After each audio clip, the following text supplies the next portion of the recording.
we have the finder scope, which will help us locate the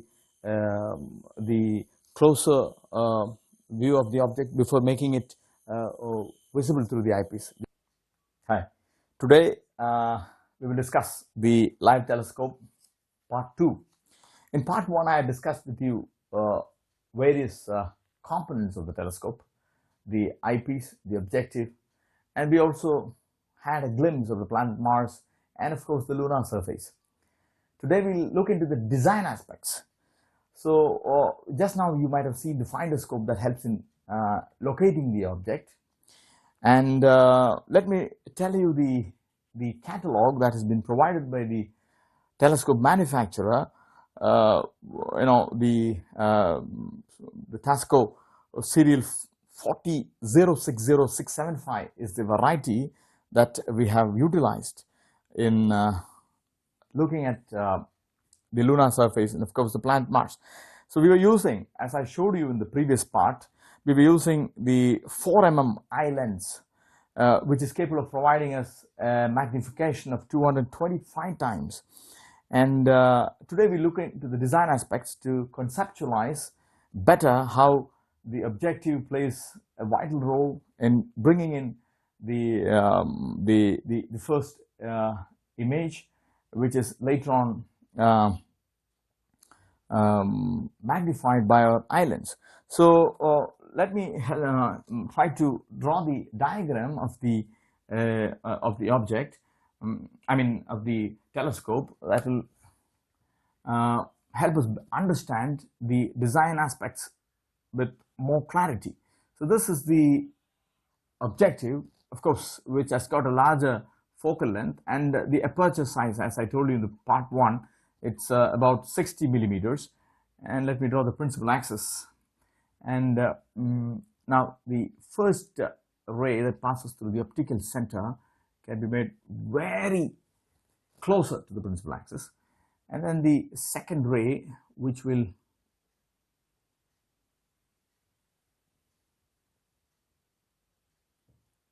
form the image, as I'm trying to show you here. If you can draw this exactly as I am proceeding, you will be able to do this with minimal errors. So the inverted image of the object at infinity, or the distant object, is found here. So this will subtend an angle alpha with respect to the objective. Now coming to the eyepiece, if I can draw it with more precision, I can show you that this is the eyepiece.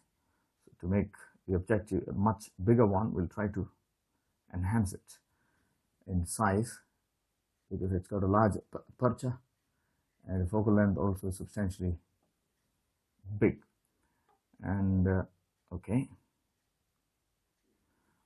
now the eyepiece, which has got a focal length less than 1, is drawn as I'm showing you. Okay, and the first ray, which I'll try to draw it exactly through the optical center, is taken up. This we will draw a dotted line. I'll tell you why, because that's only capable of bringing in the beta angle, which I will be drawing the pattern, right?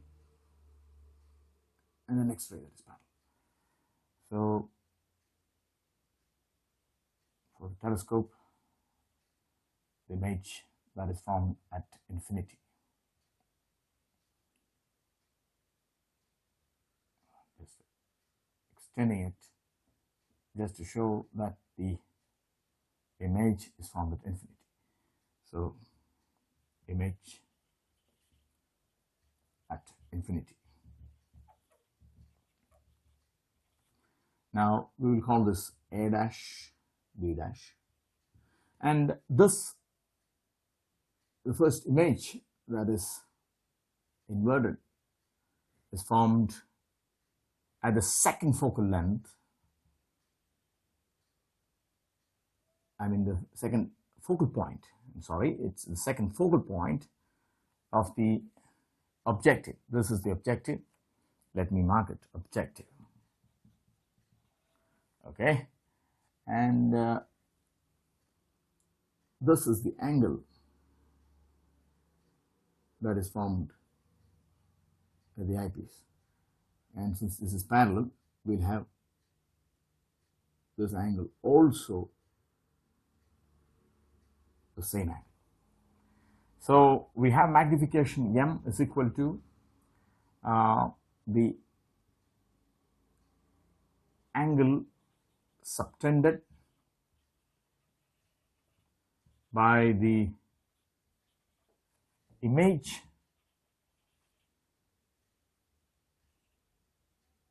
at the eye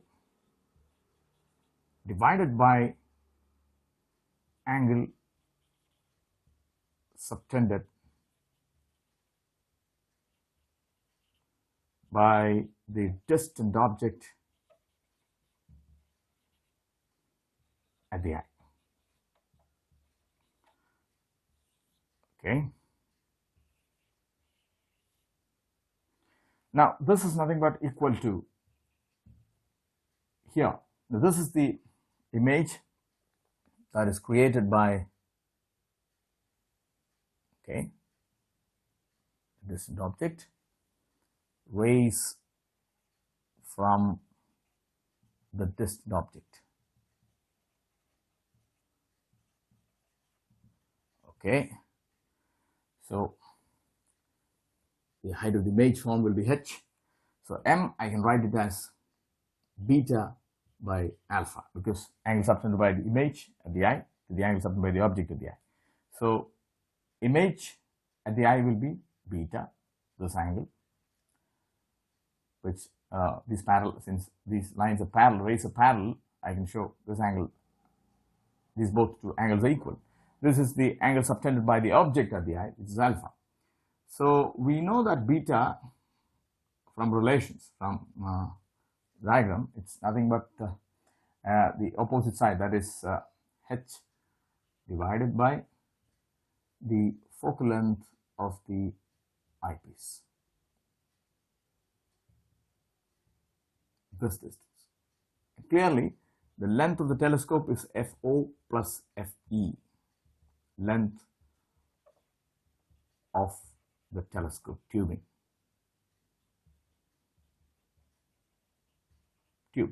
Fine. So we have h divided by FE whole divided by alpha, which is again h divided by FO. FO is the distance from the optical center of the objective to the second focal point of the objective, that is this point, okay, where we are getting the image. So simplifying this, we'll be able to get FO divided by FE. Now clearly, from the catalog which I was showing you, the catalog clearly says the 4 mm eye lens which we have used, the 4 mm eye lens will have a focal length of 4 mm. Okay, that means in our calculation we have the focal length of FE as 0.4 mm. If you're going to take the units in centimeters, is 0.4, and the 0600675 category says the focal length of the objective, otherwise called as the focal length of the telescope, as 900 millimeters. Okay, so we will establish that focal length of the objective is 900 millimeters, or I can write it as 90 centimeters divided by 4 millimeters or 0.4 centimeters. Simplifying this, you will be able to get 225 times magnification.